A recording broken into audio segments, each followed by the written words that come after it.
নূহ আলাইহিস সালামের কাছে এক মা এক বাচ্চাকে কোলে নিয়ে আসছে। কাকে?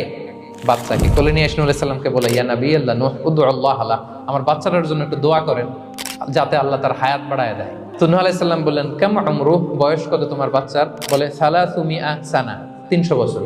কোলের বাচ্চার বয়স কত? অনেক হায়াত পেত তো। তো উনি বলতেছে, তুমি 300 বছর তোমার বাচ্চার হায়াত, মানে এখন বয়স, তুমি আরো হায়াতের দোয়া চাইতেছো। তুমি কি জানো আখিরি জামানায় এমন এক জাতি আসবে যারা 60 থেকে 70-এর মধ্যে সব মরে শেষ। 300 বছর তোমার ছেলের বয়স, তুমি লম্বা হায়াতের দোয়া করো। তুমি কি জানো শেষ জামানায় এরা 60-70-এর মধ্যে সব মরেই যাবে? এই মহিলা তো অবাক, তাই নাকি 70-এ মরে যাবে? এই কথা শুনে মহিলা বলতেছে, আইয়াবনুন আল বুয়ুত, আচ্ছা নবী আল্লাহ নূহ 70 বয়সে যেহেতু মরে যাবে, তারা কি আর দুনিয়াতে ঘর বাড়ি বানাবে? কেন মহিলার ধারণা 70 বছর যেহেতু হায়াত, ঘরের তো আর প্রশ্নই আসে না, এটা তো এমনি সেমনি কাটায় চলে যাবে। আজকে যদি আয়না দেখাইতে পারতাম ওই বুড়িরে